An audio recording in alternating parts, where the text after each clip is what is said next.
to cheesy piano music, and she was smiling, and I hugged her goodbye, and I didn't know it was going to be the last time I'd hear her cute little voice or see her dancing for a really long time.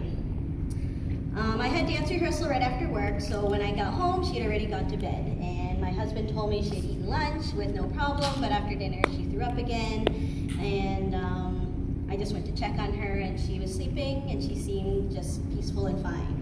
But when I went to check on her in the middle of the night, something just seemed a little bit off, and she was breathing really quickly, and I got the sense something was wrong, so I called the nurse triage line at my pediatrician's and told them what was happening, and after some discussion, they said to just bring her in first thing in the morning to the pediatrician. So I lay next to her crib all night long, and finally her breathing kind of slowed down, and I thought that was a good sign, that she was kind of relaxed and resting. So when it came time to wake her up and bring her to the doctor the next morning, she was just out cold. But I was out cold too when I had the stomach flu, so I just didn't think much of it. But when we walked into the pediatrician's office and they saw her, they immediately called for 911, and I knew something was really wrong. So the ambulance came, and they found that her blood sugar was dangerously low, and they needed to drill into her bone to quickly deliver sugar that her body needed just immediately. And when she arrived at the hospital, she was whisked off into the room, and then she was just surrounded by doctors and nurses who were trying to stabilize her and just help her. And Katie's case just was a huge mystery, and the hospital had every specialist on the case trying to figure out what could have gone wrong.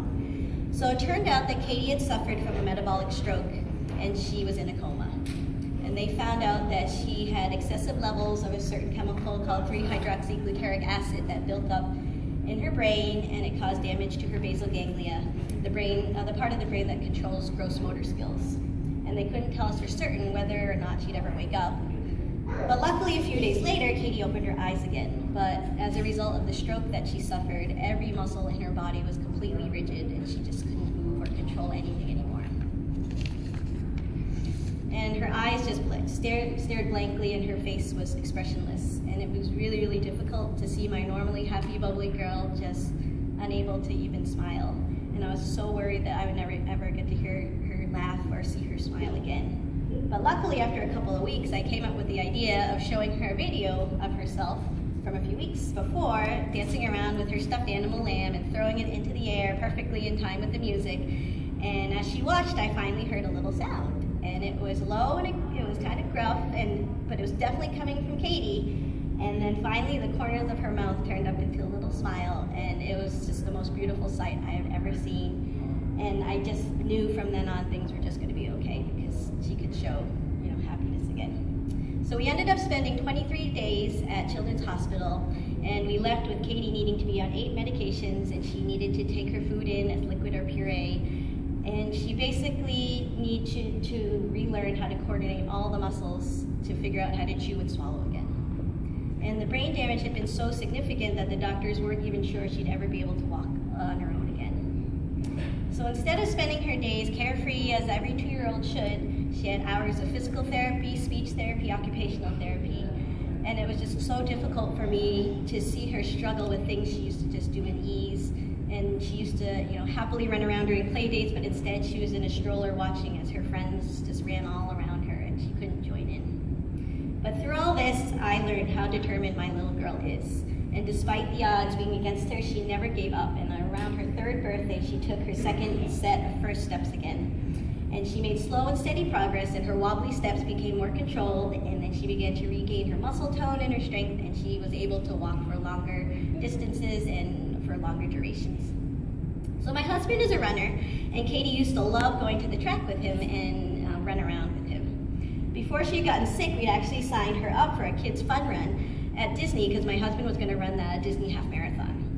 So it was a race for all ages of kids, so we decided that she could still go and walk, and I'd carry her if I had to, if she got too tired. But as soon as they said, on your mark, get set, go, Katie just held my hand, and she dragged me along, moving as fast as she could around that track. And as she crossed the line and she got her medal for completing the race, I was just so proud of her. And through the years that followed, she's run in many kids' races, and that look of determination on her face when she runs and that huge smile when she crosses the finish line are just the most amazing sight to see.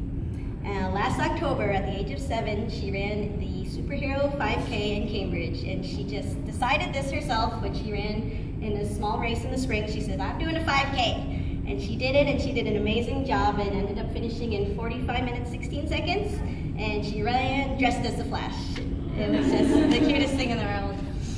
And so the staff at Boston Children's not only provided excellent care to Katie, but they also made sure my husband and I were taking care of ourselves during those 23 days in the hospital. They would remind us to grab food before the cafeteria closed. They would encourage us, the two of us, to just get out and get fresh air, take a walk, take moments away from her hospital room just to re-energize ourselves. And they also accommodated all my elaborate ideas where I try to make Katie smile again. Like, I invited 3 of her closest little friends, and they usually don't like letting little kids into the hospital rooms, especially more than one at once, but they let all 3 of them come, and we had a little play date with the mommies and her little friends in the room, and one of her doctors came in and was like, in all my years here, I've never seen anything like this, and this is great. And he was just like, everyone was so supportive. Everything we did to try to get Katie back to where she was. So we are just so lucky to have an amazing hospital here in Boston, and we're so grateful for the doctors there for saving her life. And as a way to give thanks and to do our part to make sure that other children who need urgent care like Katie continue to have access to a great hospital, we started raising money for the hospital through their annual NSTAR walk every June. The first year we did the walk, Katie was still regaining her strength, so I pushed her most of the way in the stroller. But as we neared the end of the loop, she got up on her own 2 feet, and as I watched her walk across that finish line and get her medal, I was just beaming with joy and pride. And in the years that followed, Boston Children's has invited us to be part of many of their wonderful events. And Katie has enjoyed being the hospital's ambassador at Panera. She sold lemonade at their lemonade fundraiser, and she was just working the crowd, and just everyone was buying it. And she actually starred in a TV commercial to promote the NSTAR walk. Her pictures have been on billboards. Random people would walk up to me and be like, did I just see her in Boston? It was like an amazing experience for us and her, and she just enjoyed it. So she's really shocked all of her doctors with her recovery. Her metabolic specialist has been there every step of the way to support us and to celebrate in every step of her recovery. And after finding out that I was a scientist, we've had many great discussions, and he tells me about his thoughts on what tests to do next to try to get to the bottom of what caused Katie to get so sick from a normal stomach flu. And I'm really convinced that he's not going to rest until he finds out what gene or what enzymatic pathway is behind her medical issue. So even though we're still waiting for answers, what we do know is we don't have to wait for Katie to enjoy life to the fullest.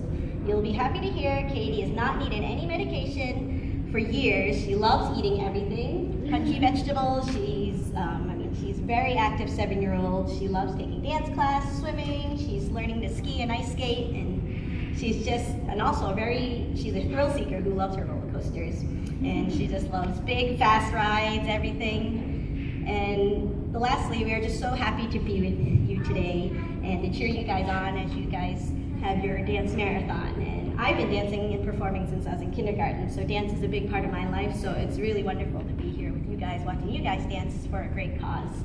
And the money you guys raise obviously goes to Boston Children's to provide the best medical care to so many children. So thank you so much for your continued support.